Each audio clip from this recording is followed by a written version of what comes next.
ஒவ்வொரு நாளும் இந்த உலகத்தின் சம்பவங்கள் வேகமாய் மாறிக்கொண்டே வருகிறத நாம பார்க்கிறோம். ஆண்டவராகிய இயேசு கிறிஸ்துவினுடைய வருகையும் சமீபமாய் இருக்கிறது என்று நாம் காணலாம். ஆண்டவர் வருகிறார் அப்படின்னு சொன்னாலே அநேகருக்கு அது ஒரு பயமுறுத்தக்கூடிய ஒரு செய்தியா இருக்கு. அது நற்செய்தி. ஏன்னு கேட்டிங்கன்னா, நம்மளுடைய ஆரம்பமே அங்கதான் தொடங்க போகுது. That is the beginning, that is not the end. எல்லாம் நினச்சிக்கிறோம் இயேசு கிறிஸ்து வந்தா அதோட முடிஞ்சு போயிருது. இல்லை, இன்னும் இந்த பூமி 1000 வருஷத்துக்கு இருக்கும். இதே பூமியில தான் அவர் 1000 வருஷம் அரசாட்சி செய்ய போகின்றார். அப்போ எப்படி இருக்கணும் அப்படின்னு சொன்னா, நம்ம ஆயத்தமாய் பரிசுத்தமாய் அவர் நம்ம ஏற்றுக்கொள்ளத்தக்கதாக அந்த வண்ணமாக வடிவமைத்து கொள்ளத்தான் இந்த பைபிள் ஸ்டடி எல்லாமே தவிர இது பயமுறுத்தக்கூடிய செய்தி அல்ல. எல்லாருக்குமே முடிவு எப்போ வரும், முடிவில் என்ன நடக்கும், அடுத்தது என்ன சம்பவிக்கும் இந்த உலகத்தில் அப்படின்னு தெரிஞ்சுக்கிறதுக்கு ரொம்பவே ஆசை தான். அந்த ஆசைக்கு பல ஆன்சர்ஸ் நம்மளுடைய வேதாகமத்திலே உண்டு. இன்னைக்கும் நம்ம தொடர்ச்சியாக ஒரு பகுதியை நம்ம பார்க்கிறோம். இஸ்ரவேல் தேசத்தினுடைய வரலாறு பக்கங்களை நான் ஏன் இந்த யூதர்களை பற்றியும் இந்த இஸ்ரவேல் தேசத்தை பற்றியும் நான் ஏன் தெரிஞ்சுக்கணும்? நான் இயேசு கிறிஸ்துவை பற்றி மட்டும் அறிந்தால் பத்தாதா? அவரை குறித்த ஞானம், அவர் சொல்லிய அந்த கோட்பாடுகள், அவர் கற்றுக் கொடுத்தது பத்தாதா? இல்லை அவர் பிற்பாடு வந்த சீஷர்களோ அப்போஸ்தலர்களோ அவங்க எழுதிய நிருபங்கள் நான் படிச்சா பத்தாதா அப்படின்னு சொன்னா, இஸ்ரவேலர்களையும் யூதர்களையும் அந்த தேசத்தையும் பற்றி ஒரு தெளிவான அறிவு இல்லைன்னா நம்ம இயேசு கிறிஸ்துவையே புரிஞ்சுக்க முடியாது. முடிவு, இந்த உலகத்தின் முடிவையோ அவருடைய வருகையோ புரிஞ்சுக்கணும்னு சொன்னா இந்த இஸ்ரவேல் தேசத்தை குறிச்சதான அறிவு ஞானம் நமக்கு கொஞ்சமாச்சும் வேணும். ஸோ அதை தான் பரிசுத்த ஆவியானவரிடத்திலிருந்து நம்ம பெற்றுக்கொள்ள போகிறோம். ஒரு வசனத்தை நம்ம வேகமாய் வாசிக்கலாம். போன வாரம் நான் ஆரம்பித்தேன், முதலாவது கடைசி நாட்களிலே பரியாசக்காரர்கள் எழும்புவார்கள். இதுவரைக்கும் இயேசு கிறிஸ்து வரலையே, ஆதி முதற்கொண்டு எல்லாம் அப்படியே தான் நான் நடந்துகிட்டு இருக்குன்னு சொல்லக்கூடிய பரியாசக்காரர் எழும்புவார்கள். இரண்டாவதாக நான் சொன்னேன், இதுவரைக்கும் இயேசு கிறிஸ்துவை போன்று அவருடைய மரணம் உயிர்த்தெழுதலுக்கு பிறகு நடந்த மிகப்பெரிய அதிசயம் இந்த உலகத்துல எதுன்னு கேட்டீங்கன்னா, ஒரு மரித்து போன ஒரு தேசமும் மரித்து போன ஒரு மொழியும் உயிர் பெற்று வந்ததுதான் இரண்டாவது அதிசயம் அப்படின்னே சொல்லலாம். அது எது அப்படின்னு கேட்டீங்கன்னா, இஸ்ரேல் தேசம். ஒரு வசனம் வாசிங்க. நம்ம ஏற்கனவே தியானித்த பகுதி தான், கொஞ்சம் வித்தியாசமாய் நம்ம தியானிக்க போகிறோம். மத்தேயு 24ஆம் அதிகாரம் 32வது வசனம்.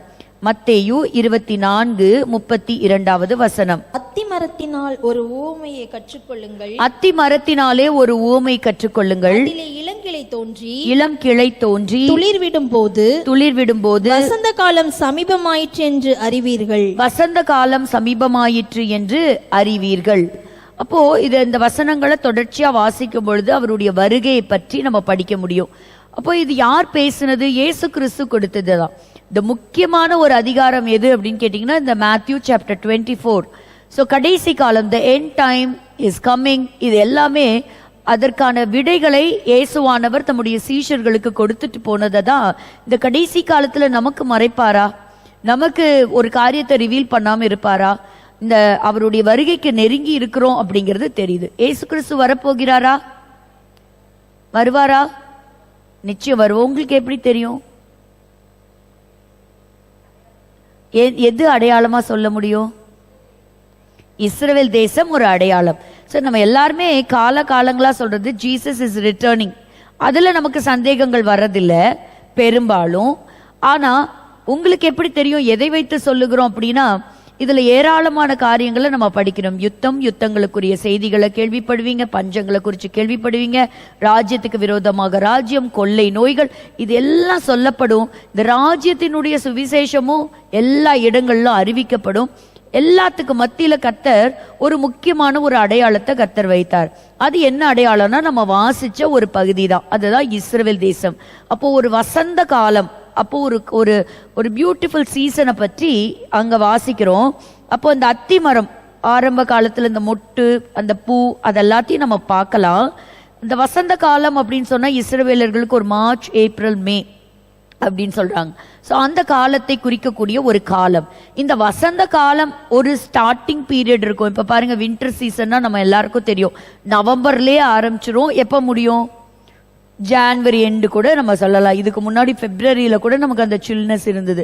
பட் அப்படியே ஒரு குளோபல் வார்மிங்ல இப்படி கிளைமேட்டிக் கண்டிஷன்ஸ் மாற இன்னைக்கு அதெல்லாம் குறைஞ்சிட்டு வருது. இப்பவே நம்ம வெப்பத்தை தான் பார்க்க முடியுது. அப்போ ஒரு வின்டர் சீசன் அப்படின்னா அது ஒரு 3 months பீரியட்.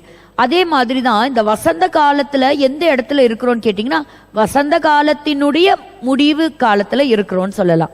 ஸோ வசந்த காலம் ஆரம்பிச்சாச்சு. அதுல சிலர் எப்படி ப்ரெடிக்ட் பண்றாங்கன்னா, இந்த இஸ்ரேல்னு ஒரு தேசம் 1948 வருஷம் அது கிடைச்சதுக்கு அப்புறம் 1967 நடந்த 6 day வார் அன்னைக்கு தான் அவங்க கைக்கு எருசலேம் கிடைச்சது. அப்போ அந்த எருசலேம் கிடைச்ச அந்த நாட்கள்ல இருந்தே we are in the end of the season சொல்றாங்க. ஆல்மோஸ்ட் அந்த சீசன் முடிகிற இடத்துல நம்ம இருக்கிறோம். ஏன்னா எருசலேம் அந்த மக்களுக்கு திரும்ப அவங்க கைக்கு கிடைச்சிருச்சு அப்படிங்கிறத வைத்து.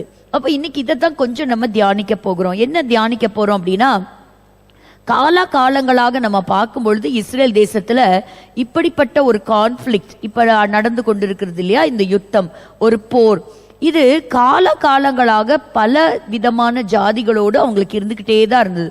அவங்க சுத்தி இருந்த நெய்பர்ஸ் அவங்க கிட்ட இருந்தா அவங்களுக்கு பிரச்சனை இருந்துகிட்டே தான் இருக்கு. இப்படி உதாரணமா நினைச்சுக்கோங்க, இதுதான் இஸ்ரேல் தேசம், சுற்றி நிறைய மக்கள் இருக்கிறாங்க. இந்த மக்கள்னால அவங்களுக்கு சமாதானமே கிடைச்சது கிடையாது, எப்ப பார்த்தாலும் சண்டை தான். அப்படி இவங்க சந்திச்ச மக்கள் யார் யார் அப்படின்னா, எகிப்தியர்கள், மீதியானியர்கள், அமலேக்கியர்கள், அம்மோனியர்கள், அதுக்கப்புறம் பெலிசியர்கள், பாபிலோனியர்கள், அசீரியர்கள், ரோமர்கள், இப்படி பல தரப்பட்ட மக்களை இவங்க தாண்டி தான் வந்திருக்கிறாங்க. அப்போ எல்லா இடங்கள்லையுமே இவங்களை, இந்த இஸ்ரேல் தேசத்தை நெருக்கக்கூடியவங்களும் இவங்களை சிறப்பிடிச்சிட்டு போனவங்களும் யுத்தத்துல வந்தவங்களும் இப்படியே தான் இருக்காங்களே தவிர எப்பவுமே ஒரு கான்ஃபிளிக்ட் இந்த இஸ்ரேல் தேசத்துக்கும் மற்றவர்களுக்கும் இருந்துகிட்டே தான் இருந்தது. So it was always persecuted, துன்புறுத்தப்பட்டாங்க. இந்த வாரத்துல கூட ஒரு பயங்கரமான ஒரு சம்பவம் நடந்தது, அது கரண்ட் நியூஸ்ல நம்ம பார்க்கலாம். அப்போ பைபிளை நம்ம படிக்கும் பொழுது இந்த இஸ்ரேல் தேசம், இந்த இஸ்ரேல் தேசத்துல கர்த்தர் குடி அமர்த்தின ஆபிரகாமினுடைய சந்ததி, அந்த இஸ்ரவேலர்கள், யூதர்கள், அவங்க மேல கர்த்தர் ஒரு ஸ்பெஷல் பிளானை வச்சிருக்கிறார். அந்த இடத்தின் மேல, அந்த லேண்ட்ல கர்த்தர் ஒரு ஸ்பெஷல் பிளான் ஆண்டோர் என்ன செஞ்சிருக்கிறாங்க, வச்சிருக்கிறாங்க.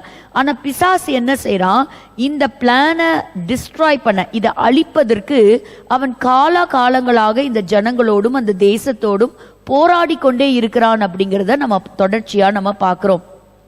வேதத்திலையும் சில மனிதர்களுடைய பெயர் இடம் பெற்றிருக்குது. அதாவது அசீரிய ராஜாவுடைய பெயர் என்ன, செனகரிப். செனகரிப்பும் வந்தான். சோ முற்றுகையிட்டான், பயம்புறுத்தினான், ஜனங்களை சிறையிருப்புல கொண்டு போனா, ஒரு 10 கோத்திர மக்களை அவன் பிடிச்சிட்டு போனான். பிடிச்சிட்டு போன அங்கங்க என்ன செஞ்சிட்டான், அவங்கள குடியமர்த்திட்டா. உதாரணமாக இப்போ நம்ம கோயம்புத்தூர் பட்டணத்திலிருந்து பிடிச்சிட்டு போனா அவங்கள கொண்டு போய் எங்கேயோ பீகார்ல கொஞ்சம், ஜம்மு காஷ்மீர்ல கொஞ்சம், அடுத்தது கர்நாடகால கொஞ்சம் பேர்த்த இங்கே, இந்த மாதிரி பல இடங்கள்ல. அப்படி நான் ஒரு உதாரணத்துக்கு புரியும்படியாக இருக்கும்படியா நான் சொல்றேன். ஸோ அந்த மாதிரி பல இடங்கள்ல என்ன பண்ணானா கொண்டு போய் ஸ்ப்ரெட் பண்ணி இந்த மக்களை போட்டுட்டான். அதே போல இந்த எருசலேமையும் அவன் பிடிக்க வந்த அந்த நாட்கள்ல ஒரு நல்ல ராஜா இருந்தாரு, எசேக்கியா. அவனுடைய ஜெபத்தை கேட்டு கர்த்தர் அந்த நாட்கள்ல அவனுக்கு சேமத்தை தந்து பாதுகாத்தார். அதற்கப்புறம் பெர்ஷியாவினுடைய காலங்கள்ல பாக்குறோம், ஆமான் ஒரு கொடுமையான மனுஷன், பொல்லாத மனுஷன். இப்போ முழு யூத கோத்திரத்தையும் அழிக்கணுங்கிற திட்டத்தோடு அவன் செயல்பட்டான். கர்த்தர் அவனையும் என்ன செஞ்சாரு, அவனை தண்டித்தார், அவன் தூக்கிலிடப்பட்டான் அப்படிங்கிறத நம்ம வாசிக்கிறோம். பிற்பாடு நம்ம வாழும்போது, நம்ம வாழ்ற நாட்கள்ல இருந்து கொஞ்சம் வருஷங்களுக்கு முன்பாக கடந்து போய் பார்த்தா உலக மகா யுத்தங்கள் 1, 2, அந்த சமயத்துல ஹிட்லர் அப்படின்னு சொல்லக்கூடிய ஒரு மனிதன் எழும்பினான். அவன் ஒரு பயங்கரமான ஒரு டிக்டேட்டர். அவன் என்ன செஞ்சான், அத்தனை லட்சக்கணக்கான 6 லட்சம் யூதர்களை கொலை செய்தான். அது இன்னைக்கு பாருங்க, இன்னைக்கும் இப்படிப்பட்ட நெருக்கடி.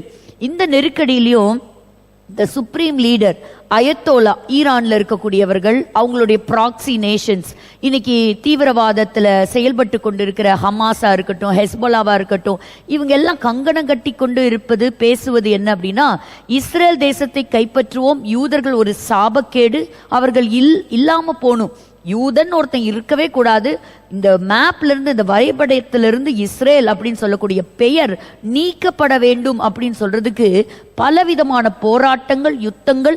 இவங்களுக்காகவே என்ன செஞ்சிருக்கிறாங்க, அவங்களுடைய பட்டணங்கள்ல அண்டர் கிரவுண்ட் டனல்ஸ் கட்டுறதும், வெப்பன்ஸை ஸ்டோரேஜ் பண்ணி வைக்கிறதும், இவங்க மேல தொடர்ச்சியா தாக்குதல் நடத்துறதும், இப்படி அந்த குட்டி நாட்டுக்கு மேல சுத்தி சுத்தி சுத்தி சுத்தி போர் நடந்துகிட்டே தான் இருக்கு.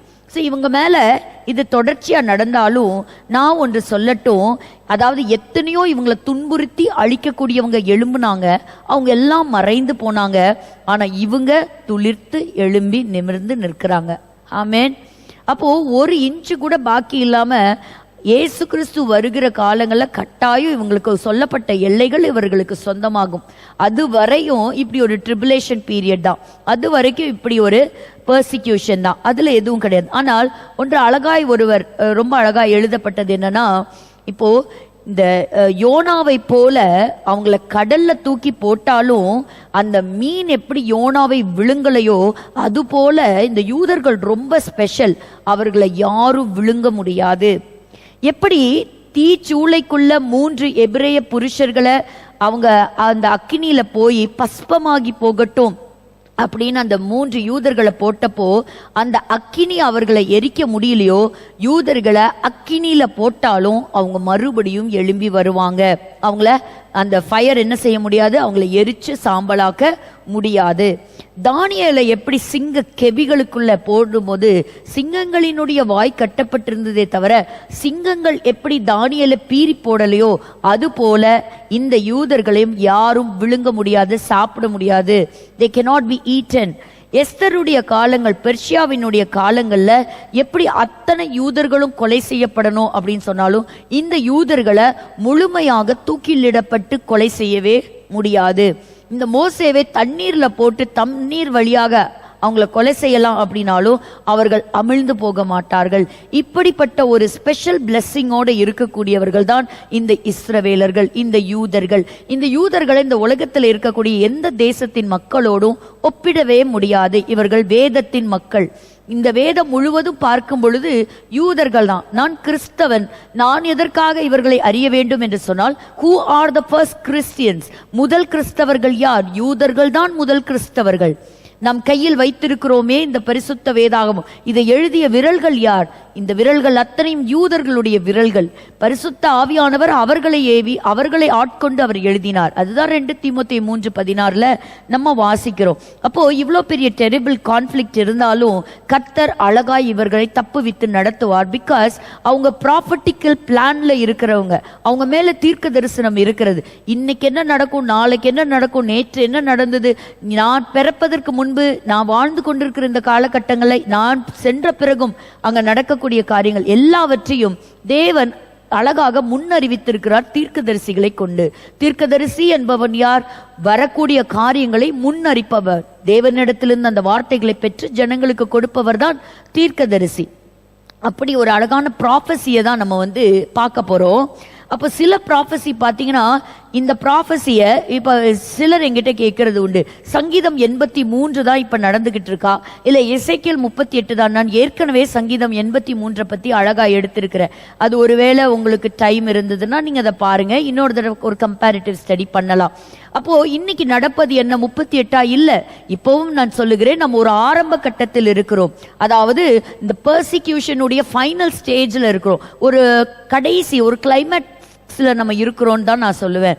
அப்போ இந்த இடத்துல நம்ம பார்க்க போறது ஒரு அழகான ஒரு தீர்க்க தரிசன பகுதி எரேமியாவிலிருந்து நம்ம கற்றுக்கொள்ள போகிறோம். அதை பார்ப்பதற்கு முன்பாக ஒரு சில பிரசன்டேஷனை நான் உங்களுக்கு காண்பிக்கிறேன். ஃபர்ஸ்ட் இதை முதல்ல புரிஞ்சுக்கோங்க. அதுக்கப்புறம் நான் கேட்கக்கூடிய கேள்விகளுக்கு நீங்க உங்களுக்கு ஈஸியா உங்களுக்கு புரியும். ஸோ ஆபிரகாமோடு தேவன் செய்த உடன்படிக்கையை இன்று வரை அவர் காத்து வருகிறார். அவர் நல்லவர். இந்த இஸ்ரவேல் தேவன் தான் நம்முடைய தேவன். அப்போ அவங்களுக்கு வேற கடவுள், நமக்கு வேற கடவுளா? The God of Israel is your God and my God. He is our God. இப்ப பாருங்க, இந்த ஃபுல் ஸ்கிரீன் சரி பாருங்க. இங்க யோசியா அப்படின்னு ஒரு குடும்பத்தை மட்டும் நான் உங்களுக்கு காண்பிக்கிறேன். இந்த குடும்பத்தை நம்ம ஏன் பார்க்கிறோம் அப்படின்னு சொன்னா, வேதத்துல ஒரு தீர்க்கதரிசி எரேமியா. பலருக்கு புரிவதில்லை இந்த சங்கீதங்கள், நீதிமொழிகள், அந்த பிரசங்கி, உன்னத பாட்டு கூட ஓகே, உன்னத பாட்டுல இருந்தே அது எல்லாமே ஒரு தீர்க்க தரிசன அடிப்படையில பார்க்கணும், அந்த கண்ணோட்டத்துல பார்க்கணும். அந்த லென்ஸ் வழியா பார்த்தோம்னா ஆண்டவர் நமக்கு நிறைய ரகசியங்களை வெளிப்படுத்துவார். இந்த புஸ்தகங்கள் ஒன்று நமக்கு புரிவதில்லை, அப்போ இது யாரை பத்தி பேசுது, யாருக்கு இது சொல்லப்பட்டிருக்குது, அதனால நமக்கு இந்த தீர்க்க தரிசன புஸ்தகங்களை வாசிக்கிறதுல பெரிய இன்ட்ரெஸ்ட் காட்டுறது இல்ல. அப்ப நம்ம நினைக்கிறோம், ஏன் இந்த புஸ்தகங்கள்லாம் இந்த பைபிள்ல இடம் பெற்றிருக்கு, இதெல்லாம் நமக்கு தேவையே இல்லை. மத்தேயு, மார்க்கு, லூக்கா, யோவான் வேணும்னா ஆதியாகமத்துல இருந்து உபாகமம் வச்சுக்கலாம், மற்ற புஸ்தகங்கள்னால நமக்கு என்னன்னு நம்ம நினைக்கிறோம். இல்லைங்க, ஒரு முக்கியமான டேர்னிங் பாயிண்ட், ஆண்டவர் வருங்காலத்தை குறித்து பேசிய தெளிவான சில தீர்க்க தரிசனங்கள் இந்த காலகட்டங்கள்ல 2024 நடந்து கொண்டிருக்கிறத பார்க்கிறோம். அதை எழுதி வைத்த அந்த தீர்க்க தரிசிகள் 2500 3000 இயர்ஸ்க்கு முன்னாடி இருந்த தீர்க்க தரிசிகள் எழுதிய பகுதிகள்லாம் இதுலதான் அடங்கி இருக்கு. ஸோ இது ஒரு மிஸ்ட்ரி, இது ஒரு சீக்ரெட். அப்ப அதை நம்ம தெரிஞ்சுக்க போறோம். அதுல ஒரு பகுதியை நம்ம தெரிஞ்சுக்கலாம். இப்ப முதல்ல ஒரு வசனத்தை வாசிச்சுட்டு இந்த சார்ட்டுக்கு நம்ம வரலாம். அப்போ எடுத்துக்கோங்க, எரேமியாவின் தீர்க்க தரிசன புஸ்தகம் 24ஆம் அதிகாரம் முதல் வசனம். இதை நான் சொல்லும் போது கொஞ்சம் நீங்க உற்று கவனிச்சாதான் புரியும், இல்லைன்னா நடுவுல மிஸ் பண்ணிட்டீங்கன்னா உங்களுக்கு போர் அடிச்சிடும், புரியாம போயிடும். சரியா? சோ எரேமியாவின் புஸ்தகம் 24 முதல் வசனம். பாபிலோன் ராஜாவாகிய நேபுகாத் நேச்சார் யோயாக்கீமின் குமாரனாகிய எகோனியா என்கிற யூதாவின் ராஜாவையும் யூதாவின் பிரபுக்களையும் எருசலேமில் உள்ள தச்சரையும் கொல்லரையும் சிறைப்பிடித்து பாபிலோனுக்கு கொண்டு போன பின்பு, இதோ கர்த்தருடைய ஆலயத்தின் முன் வைக்கப்பட்டிருந்த அத்திப்பழங்களுள்ள 2 கூடைகளை கர்த்தர் எனக்கு காண்பித்தார். இப்ப இந்த ஒரு வசனமே பாத்தீங்கன்னா நிறைய டேட்டா உள்ள இருக்கு. இதுல உங்களுக்கு ஏதாவது புரிஞ்சுதா? சரி, நமக்கும் அதுக்கு என்ன சம்பந்தம் அப்படின்னு நினைப்போல. இப்போ ஒரு வசனத்தை நம்ம எடுத்துக்குவோம். என்ன, இப்போ பாபிலோன் ராஜாவாகிய நேபுகாத் நேச்சர், இப்போ புரிஞ்சுக்கணும், கொஞ்சம் காலங்களுக்கு முன்பாக ஒரு மிகப்பெரிய சாம்ராஜ்யம் இருந்தது, வல்லரசு. இன்னைக்கு எப்படி அமெரிக்கா இருந்ததோ அன்னைக்கு பாபிலோன் இருந்தது. இன்னைக்கு அதுதான் ஈராக். அப்போ அந்த பாபிலோன் சாம்ராஜ்யத்துல ஒரு பெரிய ராஜா இருந்தான். அவன் ராஜா பேரு தான் நேபுகாத் நேச்சர்.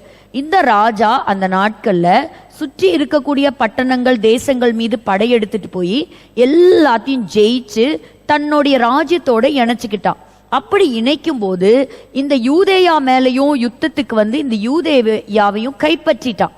கைப்பற்றி என்ன செஞ்சான், அங்க இருக்கிறவர்களை கொஞ்சம் பேர்த்த அடிமைகளா கொண்டு போயிட்டான்.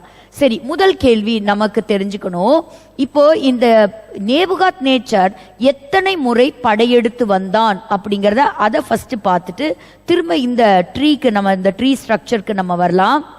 3 முறை. இதுல கலர்ஸ் கொஞ்சம் டிஃப்ரெண்டா இருக்கு, நான் உங்களுக்கு சொல்றேன், இது மட்டும் ஞாபகம் வச்சுக்கோங்க. நேபுகாத் நேச்சர், இப்ப நம்ம தேசம் இந்தியான்னு ஒரு தேசம் இருக்கா, இதே இந்த தேசத்துக்கு பதிலா இஸ்ரேல்னு பேர் வச்சுக்கோங்க. இப்ப இந்த இஸ்ரேல் மேல என்ன செய்யறாரு, படையெடுத்து வர்றாரு. ஒரு தடவை படையெடுத்து வரல, இந்தியா மேல 3 முறை படையெடுத்து வர்றார். அப்படி ஞாபகம் வச்சுக்கோங்க. இப்ப இஸ்ரேல் மேல 3 முறை படையெடுத்து வருகிறார். முதல் முறை அவர் படையெடுத்து வரும் பொழுது அந்த வருஷம் 605 605 இயேசு கிறிஸ்து பிறக்கிறதுக்கு முன்னாடி. எந்த வருஷங்க? 605. கொஞ்சம் வரலாறு தெரிஞ்சாதான் பைபிளும் நமக்கு இன்ட்ரெஸ்டிங்கா புரியும், அதுல இருக்கக்கூடிய சீக்ரெட்ஸை நமக்கு புரிஞ்சுக்க முடியும். ஸோ ஃபர்ஸ்ட் டைம் வரும்போது இட் வாஸ் 605. முதல் தடவை ராஜா என்ன செய்யறான், படையெடுத்து வரான். அப்படி படையெடுத்து வரும்போது தான் இந்த முதல் தடவை படையெடுக்கும் பொழுது தானியேலையும் நண்பர்களையும் சிறை பிடிச்சிட்டு போனான். அதைத்தான் தானியல் தீர்க்க தரிசன புஸ்தகத்துல நம்ம வாசிக்கிறோம். இங்க பாத்தீங்களா, ரைட் ஹேண்ட் சைட்ல யோயாக்கீம் சிதேக்கியான்னு இருக்கு. இந்த ராஜாக்கள் பேரை கொஞ்சம் ஞாபகம் வச்சுக்கோங்க. ஏன்னா இந்த முதல் வசனத்திலே ஆண்டவர் நமக்கு கொடுக்கிற ஒரு சின்ன க்ளூ, ஒரு முக்கிய இன்ஃபர்மேஷன் ஒரு ராஜாவுடைய பேர் தான். அதை நீங்க தான் இப்ப கண்டுபிடிக்க போறீங்கன்னு. இப்ப தானியலும் நண்பர்களும் முதல் முறை அவன் சிறையெடுத்து வந்த பொழுது அவர்கள் பிடிக்கப்பட்டு போனார்கள். 2வது தடவை படையெடுத்து வந்தான்.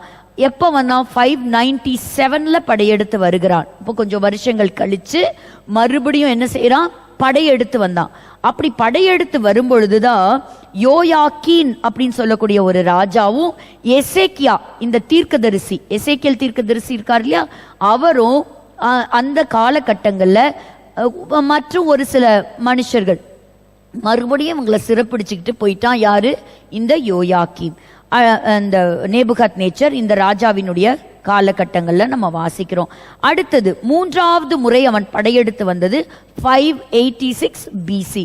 586 பிசி. இந்த 586 பிசியில தான் கம்ப்ளீட்டா என்ன செஞ்சிட்டானா, அந்த ஊரே ஒன்னும் இல்லாம பண்ணிட்டான். அப்ப எருசலேமை கம்ப்ளீட்டா டிஸ்ட்ராய் பண்ணதுக்கு அப்புறம் எருசலேம்ல மிகப்பெரிய தேவாலயம் இருந்தது, சாலமோன் கட்டிய தேவாலயம். அந்த சாலமோன் கட்டிய தேவாலயம் விலை உயர்ந்த பொருட்களினாலே கட்டப்பட்டிருந்தது.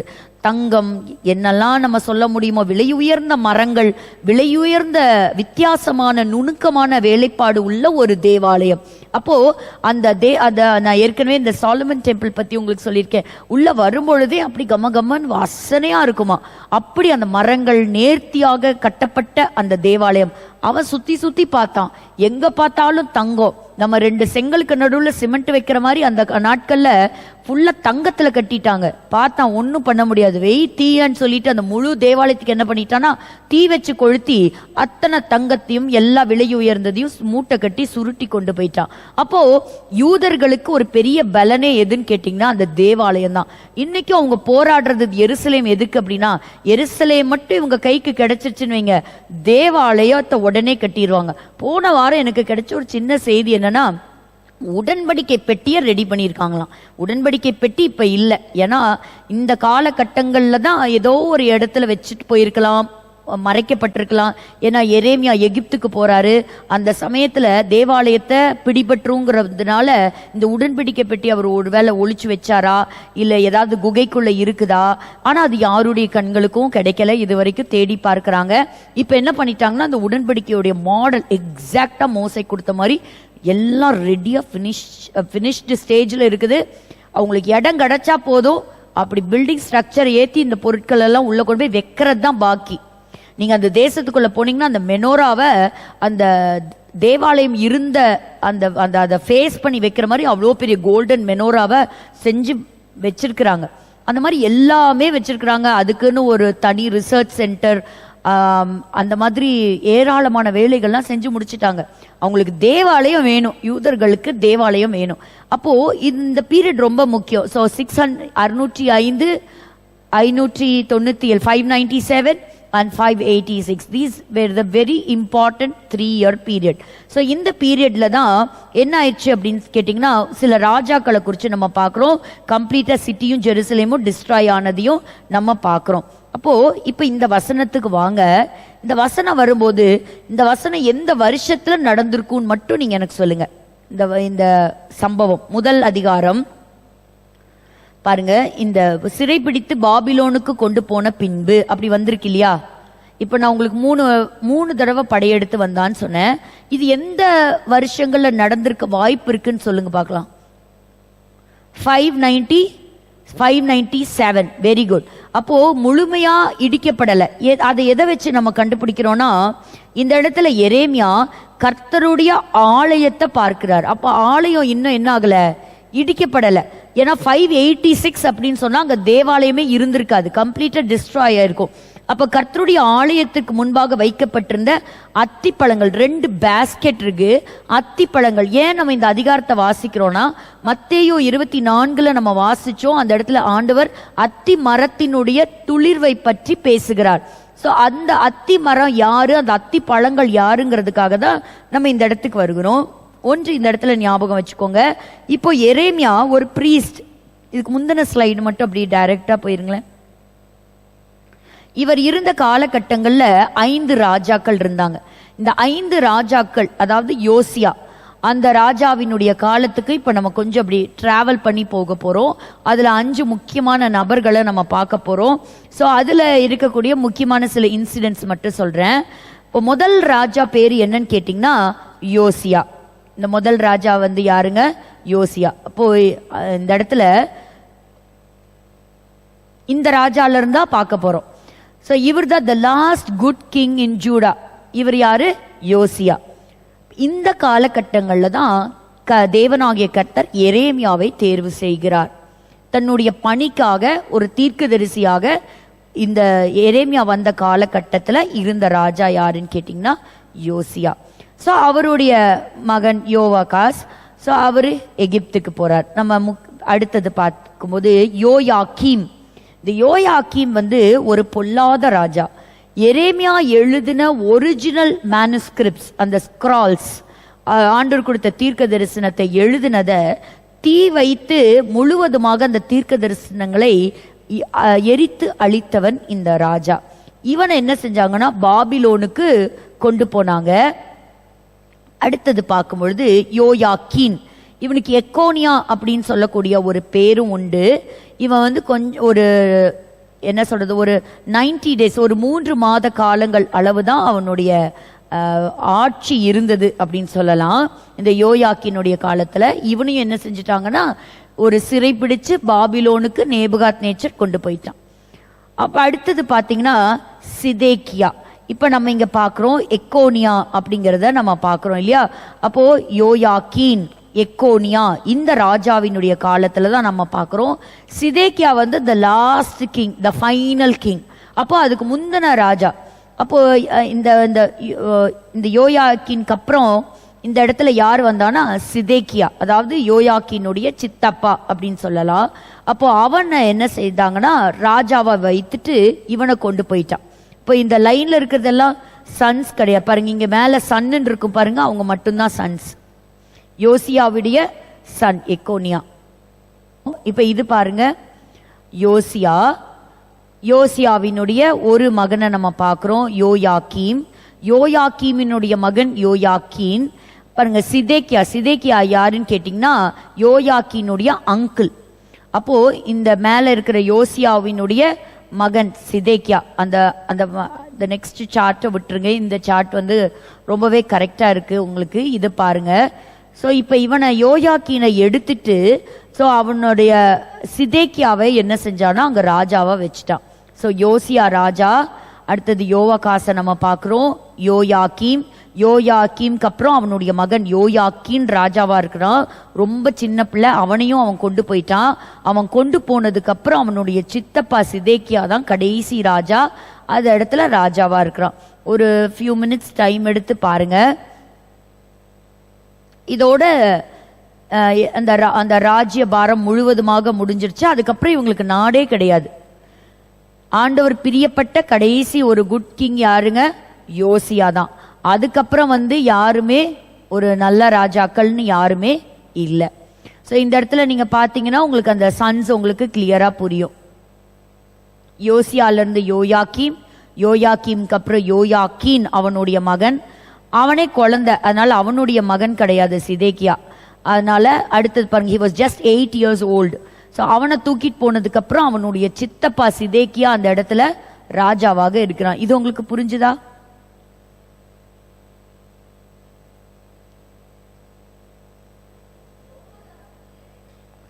இந்த எரேமியாவோட பீரியட்ல இருக்கிற கிங்ஸ் மட்டும்தான் நம்ம டிஸ்கஸ் பண்றோம் முக்கியமா. ஆமா, 4 ராஜாக்களை நம்ம டிஸ்கஸ் பண்றோம். இது உங்களுக்கு புரிஞ்சுதா? அப்போ இந்த காலகட்டங்கள்ல தான், இந்த சமயத்துல தான் இந்த ஃபைனல் கிங் இவர் ஒரு 11 வருஷம் இருந்தாரு, அவ்வளவுதான். நேபுகாத் நேச்சாருடைய கண்கள்ல வந்து நல்ல தயவு கிடைச்சது. யாருக்குன்னு கேட்டீங்கன்னா இந்த எரேமியா தீர்க்கதரிசிக்கு. அதுக்கப்புறம் இந்த எருசலேம பாபிலோன் சாம்ராஜ்யம் எடுத்துருச்சு, அதை வச்சு பாத்துக்கிறதுக்கு ஒரு ஆளை இது பண்ணாங்க. ஆனா எரேமியா ஒரு காலகட்டங்கள்ல அவர் எகிப்துக்கு போக வேண்டிய ஒரு நிர்பந்தமான சூழ்நிலையில அவரும் எகிப்துக்கு அவர் போயிட்டார். ஸோ இப்போ கொஞ்சம் பேர் இந்த சைடு பாபிலோன் போயிட்டாங்க, கொஞ்சம் பேர் எகிப்து போயிட்டாங்க, கொஞ்சம் பேர் என்ன பண்றாங்கன்னா இன்னும் எருசலேம்லே இருக்கிறாங்க. இப்ப இந்த உங்களுக்கு புரிஞ்சுதா? ஒரு மக்களை, கொஞ்சம் மக்கள் பாபிலோன், கொஞ்சம் மக்கள் எகிப்து, கொஞ்சம் பேரு அந்த ஊர்லயே இருக்கிறாங்க. இப்ப அங்க இருக்கிறதுக்கு முன்பாகவே இந்த முக்கியமான ஒரு தீர்க்க தரிசனம் வருகிறது. அது கர்த்தருடைய ஆலயத்தில் உள்ள 2 கூடைகள். அந்த கூடையில் இருக்கக்கூடிய படங்களை மட்டும் நம்ம பார்ப்போம். 2 கூடைகளை கர்த்தர் எரேமியாவுக்கு காண்பித்தார். இது என்னங்கிறத மட்டும் நம்ம பார்த்துட்டு இந்த கரண்ட் நியூஸ் போலாம். ஒவ்வொரு வார்த்தையா நம்ம வாசிப்போம். 2வது வசனத்தை நம்ம வாசிக்கலாம். ஒரு கூடையிலே முதல் கந்தாயத்து அத்திப்பழங்களுக்கு சமானமான மிகவும் நல்ல அத்திப்பழங்களும், மற்ற கூடையிலே புசிக்கத்தகாத மிகவும் கெட்ட அத்திப்பழங்களும் இருந்தது. ஒரு கூடையில நல்ல அத்திப்பழமும், ஒரு கூடையில மிகவும் மோசமான அத்திப்பழமும் இருந்தது. இப்ப இது உங்களுக்கு புரியுதான் பாருங்க. இந்த சார்ட், இந்த லாஸ்ட் லைன் ஃபில் ஆனதுக்கு அப்புறம் யோசியாவினுடைய ஒரு மகன் யார்?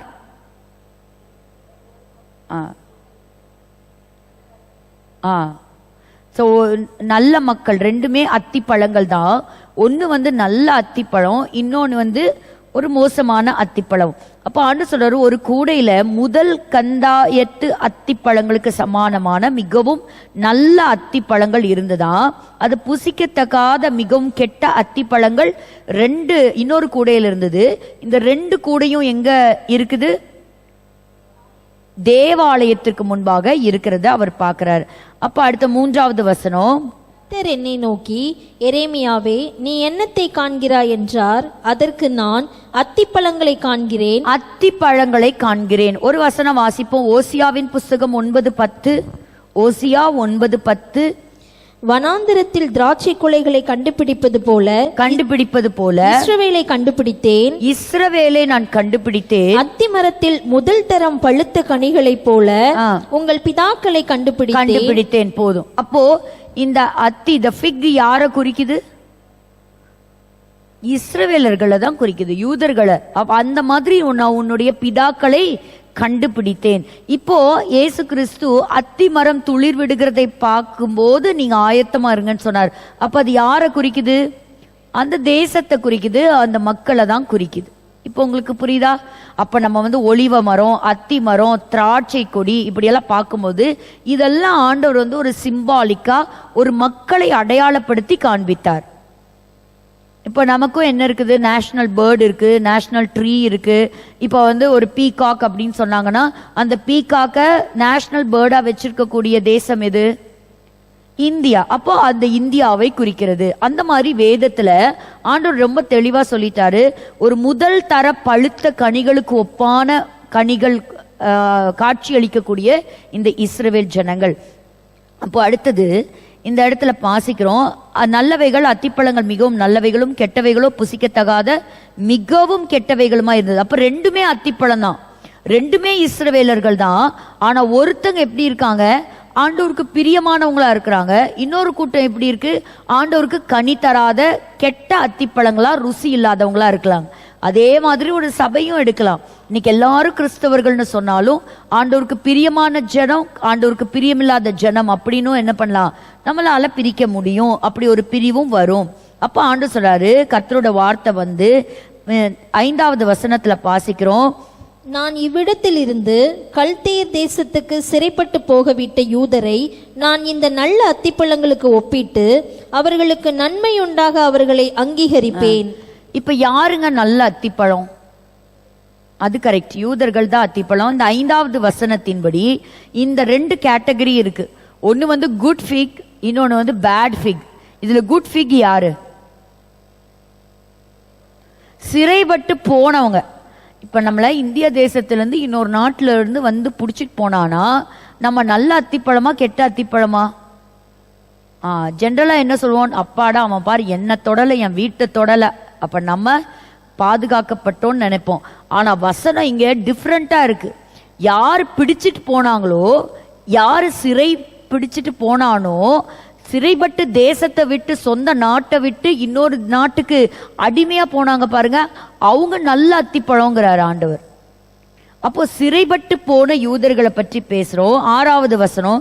இப்போ 6-7 நீங்க வாசிச்சு இது நடந்துச்சா நடக்கலையா அப்படிங்கறத பாக்குறதுக்கு முன்பாக இது எப்ப நடக்குது அப்படின்னு சொன்னா, முதல் தடவை பாபிலோன் சாம்ராஜ்யத்திலிருந்து நேபுகாத் நேச்சர் படையெடுத்து இந்த முழு எருசலேமும் கைப்பற்றதுக்கு அப்புறம் இவங்கெல்லாம் கொஞ்சம் பேர் சிறைப்பட்டு போறாங்க இல்லையா?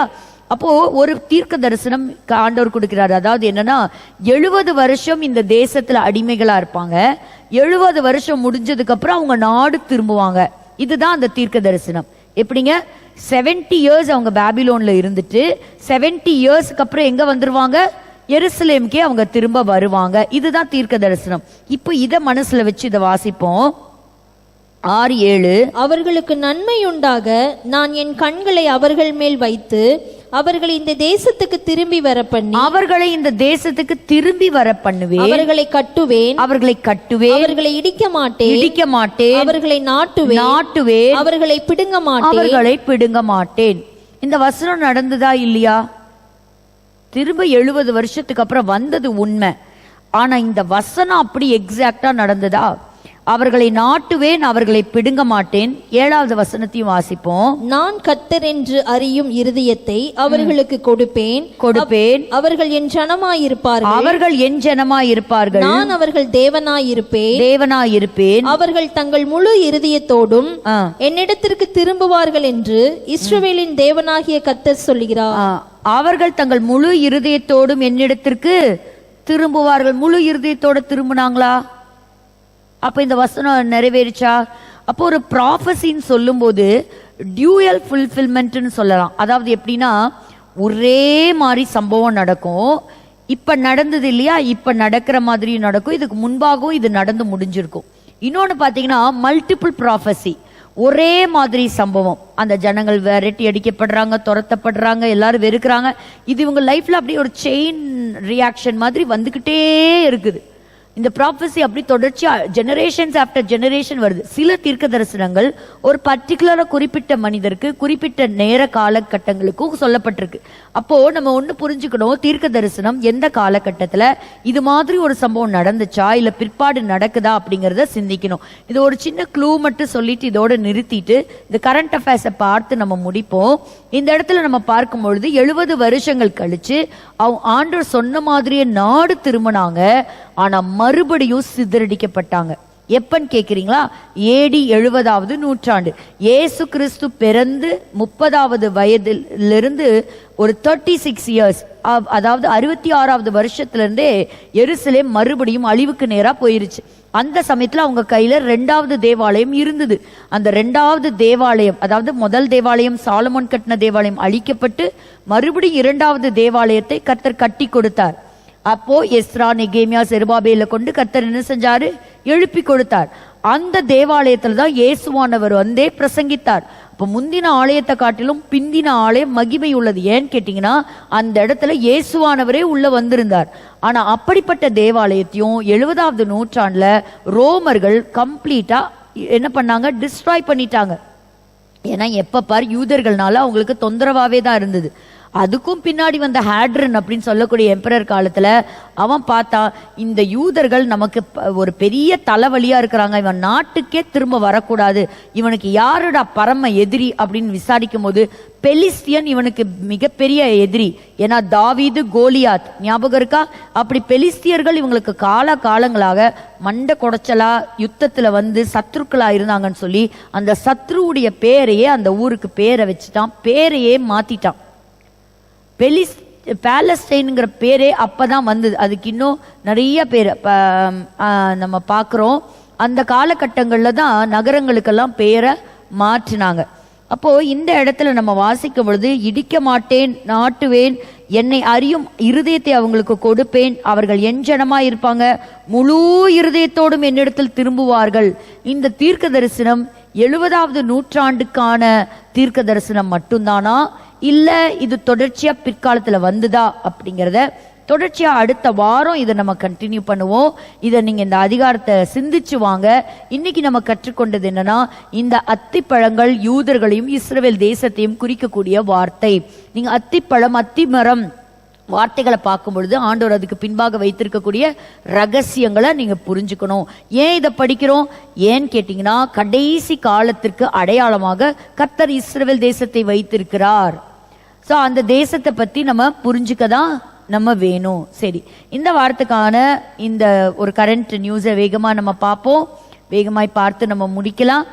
பாருங்க, தொடர்ச்சியாக இரு பக்கத்திலையும் சில தாக்குதல் நடந்துகிட்டே தான் இருக்குது. நமக்கு தெரியும், அமெரிக்காவுடைய எலெக்ஷன்ஸ் எல்லாம் முடிஞ்சிருக்குது. புது பிரசிடென்ட் அப்ப ஜனவரியில தான் அவங்க பதவி ஏற்பாங்கிறது நமக்கு தெரியும். ஆனா போன வாரம் பாருங்க, ரொம்ப ஒரு கொடுமையான ஒரு சம்பவம். மெக்கபி ஒரு ஃபுட்பால் மேட்ச் நடந்துச்சு நெதர்லாண்ட்ஸ்ல. அந்த நெதர்லாண்ட்ஸ்ல அந்த ஃபுட்பால் மேட்ச் பார்க்க அந்த சப்போர்ட்டர்ஸ், ஃபேன்ஸ், இப்ப பாருங்க நம்மளது வந்து கிரிக்கெட் மேட்ச் நடந்ததுன்னா இங்கிருந்து சப்போர்ட் பண்ணி எங்க மேட்ச் நடக்குதோ அங்க போவாங்கல்ல, இந்த ஐபிஎல்கெல்லாம் இப்படி போய் உற்சாகப்படுத்துறாங்க. அந்த மாதிரி சில இஸ்ரவேலர்கள் நெதர்லாண்ட்ஸ் டிராவல் பண்ணி போயிருக்கிறாங்க. அவங்களுடைய ஃபுட்பால் மேட்ச் நடந்துட்டு இருக்கு. ஒரு பிரபலமான ஒரு டீம் விளையாடுறாங்க. அவங்கள உற்சாகப்படுத்துறதுக்காக அவங்க போயிருக்கிறாங்க. போயிட்டு வெளியே வரும்போது இஸ்ரவேலர்கள் ரொம்ப கொடூரமாக தாக்கப்பட்டிருக்கிறாங்க. ஸோ இது வந்து ஒரு பிளான்ட் அட்டாக், ப்ரீ பிளான்ட் அட்டாக்னே சொல்றாங்க. அதாவது சில ஹோட்டல்ஸ்ல தங்கி இருந்தாங்க சில இஸ்ரவேலர்கள், கால் டாக்ஸி எடுத்திருக்கிறாங்க. ஸோ இந்த கால் டாக்ஸி டிரைவர்ஸ் வந்து சில முக்கியமான டீமுக்கு தகவல்கள் கொடுத்து இன்னார் இங்க வந்திருக்கிறாங்க அப்படிங்கிற தகவல்களை அவங்க ஏற்கனவே முன்கூட்டியே கொடுத்ததுனால இந்த தாக்குதல் நடந்திருக்கு அப்படின்னு சொல்றாங்க. ஒரு பயங்கரமான ஒரு வெறுப்பு. நான் ஆக்சுவலா உங்களுக்கு ஒரு வீடியோ பிளே பண்ணணும்னு நினைச்சேன். அந்த அளவுக்கு, அதாவது we will take over the world அப்படின்னு அப்படி பேசுறாங்க.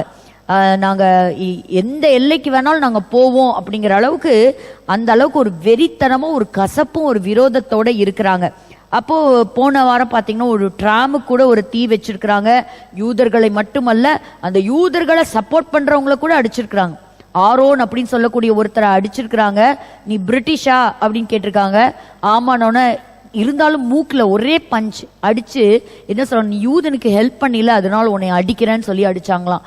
பாருங்க எந்த அளவுக்கு எவ்ரிபடி ஹேட்ஸ் ஜூஸ். இது எல்லாமே ஒரு symbolic representation of Jesus coming back. Jesus is coming very soon. Everybody hates the Jews. அப்போ பாருங்க ஒரு பெரிய ஒரு கலவரமே நடந்திருக்கு. அநேகர் காயப்பட்டிருக்காங்க, கார் ஏத்திட்டு போயிருக்கிறாங்க, அடிச்சு துன்புறுத்தி இருக்கிறாங்க. அந்த வீடியோஸ் எல்லாம் ரொம்ப ஒரு கொடூரமான வீடியோஸ். பாருங்க, ஃப்ரீ பாலஸ்டைன் அப்படின்னு சொல்லி கொடுத்துருக்குறாங்க. ஆனா அதைத்தான் ஒரு ரொம்ப அழகா டக்ளஸ் முரே அமெரிக்காவை சேர்ந்தவர் சொல்லியிருக்கிறாரு, இந்த ஸ்லோகன் முதல்ல மாறணும். It is not free Palestine, you should release the hostages அப்படிங்கிறது தான் நீங்க வரணும். It is not release our hostages, அந்த கேம்பெயின் தான் நடத்தணும் அப்படிங்கிறதையும் சொல்லியிருக்கிறாங்க. கிட்டத்தட்ட டக்குன்னு இஸ்ரேல் கவர்மெண்ட் ஆக்ஷன் எடுத்து 2000க்கும் மேற்பட்ட இஸ்ரவேலர்களை ஏர்லிஃப்ட் பண்ணி அவங்க நாட்டுக்கு கொண்டு போயிருக்கிறாங்க. பல தேசத்தின் தலைவர்கள் வந்து ரொம்ப வருத்தங்களை தெரிவிச்சிருக்கிறாங்க. இதுல எனக்கு ஒரு சின்ன கிடைச்ச ஒரு இது என்னன்னா, இதுல ஈடுபட்ட முஸ்லிம் சகோதரர்கள் யாரு அப்படின்னு கேட்டீங்கன்னா நார்த் ஆப்பிரிக்காவை சேர்ந்தவங்களாம். இந்த எசேக்கியேல் 38 வெயிட் பண்ணிக்கிட்டே இருக்கிறேன் எப்ப லிபியாங்கிற பேர் உள்ள வரும் அப்படின்னு. இந்த லிபியா எங்க இருக்குன்னு பாத்தீங்கன்னா அந்த நார்த் ஆப்பிரிக்கா தான். அப்போ அப்படிப்பட்ட மக்களை வந்து ஆம்ஸ்டர்டாம் அதுல நேத்து இது பண்ணியிருக்கிறாங்க, அரெஸ்ட் பண்ணியிருக்கிறாங்க. சில அதே மாதிரி பெல்ஜியம் மற்றும் பல நாடுகள்ல வந்து தாக்கப்படுறாங்க. எல்லா இடங்களையும் யூதனை ரொம்ப ஒரு வெறுப்பா பாக்குறாங்க, அவன் இருக்கவே கூடாது அந்த அளவுக்கு. ஸோ பாருங்க, இதுல ஒருத்தரை கன்விக்ட் பண்ணி ஒருத்தரை வந்து அரெஸ்ட் பண்ணியிருக்கிறாங்க. இந்த ஆம்ஸ்டர்டாம்ல இந்த வாரம் நடந்தது ஏதோ புதுசுன்னு நினைக்க வேண்டாம். இப்ப இருந்து கொஞ்சம் வருஷம் அப்படியே டிராவல் பண்ணி போனீங்கன்னா 2வது உலகப்போர் 1944 அந்த ரேஞ்சில் இங்க பாக்குறீங்கல்ல, இந்த எல்லாருமே யாருன்னா டச் ஜூஸ். ஆம்ஸ்டர்டாம்ல இருந்த அதிக பெரும்பாலான யூதர்கள். இந்த யூதர்கள் கிட்டத்தட்ட 1,00,000 பேர் ஆஷ்விட்ஸ் அப்படின்னு சொல்லக்கூடிய எக்ஸ்டர்மினேஷன் கான்சென்ட்ரேஷன் கேம்புக்கு கொண்டு போனாங்க. ஹாலோகாஸ்ட் ஞாபகம் இருக்கா? ஹிட்லர் கொலை செய்தது. இவங்க எல்லாம் சாகிறதுக்காக ட்ரெயின் ஏறுறாங்க. இந்த மாதிரி 1,00,000 யூதர்கள் அந்த நாட்கள்ல இந்த ட்ரெயின் ஏறி கொண்டு போய் ஆஷ்விட்ஸ் அப்படின்னு சொல்லக்கூடிய கேம்ப் மற்றும் அங்கங்க இருக்கக்கூடிய கேம்ப்ல இவங்களை பண்ணி கொலை செய்தாங்க. அதுல கடைசியா மீட்கும் பணி வந்து இறங்கும் போது 5000 பேர் தான் இருந்தாங்க. 5200 ஜூஸ் தான் ஆம்ஸ்டர்டாம்ல உயிரோடு இருந்தாங்க. மற்றவங்க எல்லாம் செத்து போயிட்டாங்க. அதனால இது அவங்க லைஃப்ல திரும்ப திரும்ப நடக்கிற ஒரு சம்பவத்தை நம்ம பார்க்கிறோம். ஹிட்லருக்கு யூதர்கள் மேல இருந்த வெறுப்பு அப்படி மாறுச்சு. இங்க நீங்க பாக்குறீங்களே, இது அவங்க மறுபடியும் ஒரு புதிய ஒரு இது வாங்கியிருக்கிறாங்க. ஸோ அந்த செக்யூரிட்டி அஃபிஷியல் சொல்றது என்னன்னா 134 D9 புல்டோசர் ஐடிஎஃப் வாங்கியிருக்கு. ஸோ மேல மேல யுத்தங்கள் ஓயாம போய்கிட்டே தான் இருக்கு. அப்போ இதை ஆம்ஸ்டர்டாம் போக்ரோம் அப்படின்னு நம்ம சொல்றோம். இதுல அன்ரா உங்களுக்கு போன வாரம் ஞாபகம் இருக்கா? ஸோ டோட்டலாக கம்ப்ளீட்டாக இனிமேல் இந்த ஹியூமனிடேரியன் எய்டை கொடுக்கறதுக்கு யாரும் காசாக்குள்ளே வரக்கூடாது அப்படின்னு இஸ்ரேல் தடை விதிச்சிருச்சு. ஏன்னு கேட்டிங்கன்னா தீவிரவாதிகளோட சேர்ந்துக்கிட்டு இவங்க வேலை செஞ்சாங்க அப்படிங்கிற ஒரே காரணத்துக்காக. ஸோ அதே மாதிரி அங்கே இருக்க அன்ரா டீச்சர் கூட இந்த மாதிரி ஆம்ஸ்டர்டாமுக்கு ஹெல்ப் பண்ணியிருக்காங்களா அப்படின்னு சொல்லக்கூடிய ஒரு கேள்வி. சிலர் அச்சுறுத்தக்கூடிய எப்பவும் போல இருக்கக்கூடிய தீவிரவாதிகளை ரொம்ப ப்ரிசைஸா தாக்குதல் நடத்தி சிலரை எலிமினேட் பண்ணியிருக்கிறாங்க.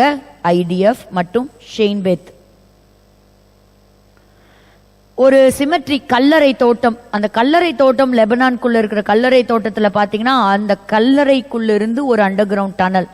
யாருங்க தீவிரவாதத்தை ஆதரிப்பா? இப்படி ஊரு ஃபுல்லா ஸ்கூல்ஸு, சிமெட்ரி, மாஸ்க்கு, ஹாஸ்பிட்டல், வீடு, அப்படி ஒரு கிச்சன், அங்கிருந்து அண்டர் கிரவுண்ட் டனலாக கட்டி ஆயுதங்களை வச்சிருந்தா யார் தான் இருப்பா? அந்த தொடர்ந்து யுத்தங்கள் நடந்துகிட்டே தான் இருக்குது. நஹரியா அப்படின்னு சொல்லக்கூடிய பகுதி இஸ்ரேலில் தாக்கப்பட்டிருக்கு.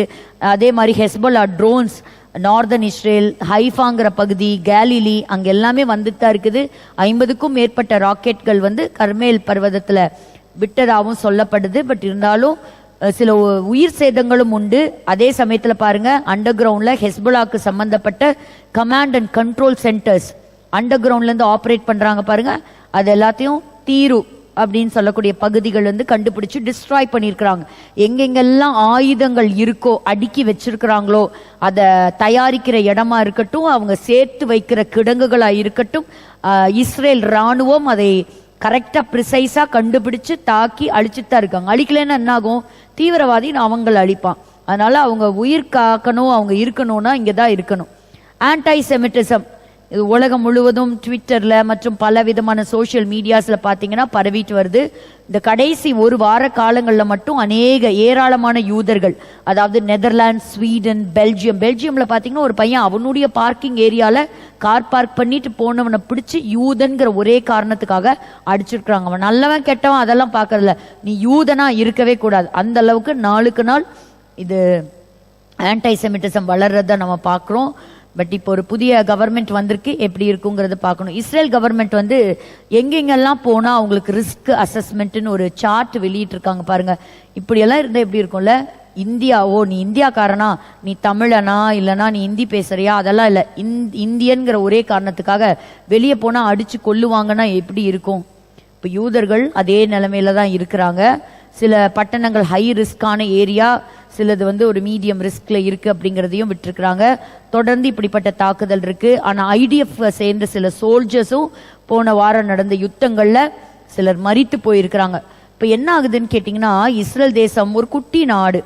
அந்த குட்டி நாடுல தொடர்ச்சியா சில சோல்ஜர்ஸ் மரிச்சு போயிட்டாங்க, சில சோல்ஜர்ஸ் வந்து காயம் அடைஞ்சிருக்கிறாங்க.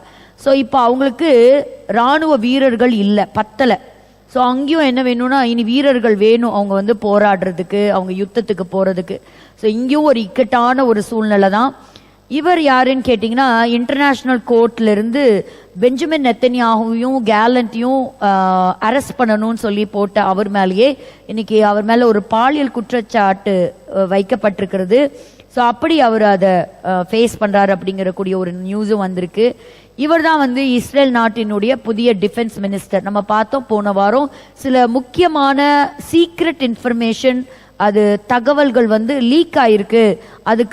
அதனால ஆக்ஷன் எடுத்து கேலண்ட் அவர்களை மாற்றி இப்போ புது டிஃபென்ஸ் மினிஸ்டர் இஸ்ரேல் காட்ஸ் அவர் ஏற்படுத்தி இருக்கிறாங்க. அவர் என்ன சொல்லியிருக்கிறாருன்னா, கண்டிப்பா ஈரானை நம்ம தாக்கி ஜெயிக்க முடியும், இதுதான் this is the right time, அவங்க வச்சிருக்கக்கூடிய அணு ஆயுத நிலைகள்லாம் நம்ம தாக்க முடியும் அப்படின்னு சொல்லியிருக்காங்க.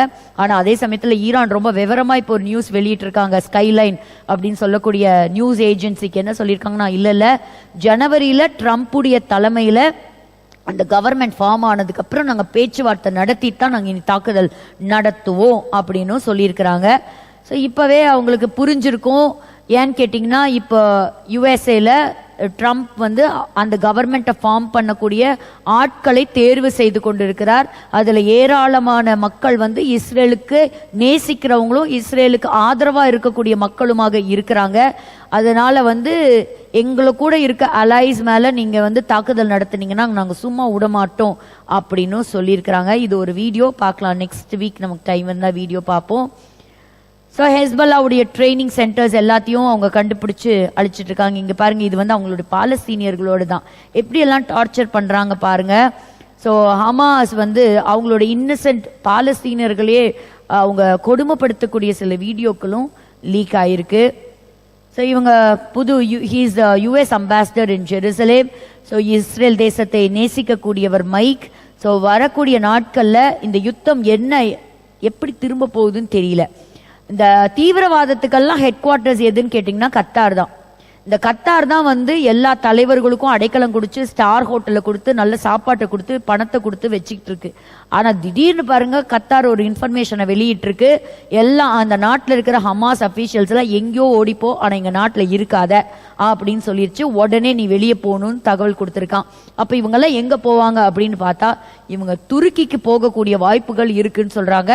இந்த துருக்கி, ஈரான் இவங்களெல்லாம் ஞாபகம் வச்சுக்கோங்க. ஏன்னா இவங்கெல்லாம் தான் கடைசி யுத்தத்துல திரும்பி வர போறவங்க. அதுக்கான வேலைப்பாடுகள்லாம் இருக்குன்னு சொல்லலாம்.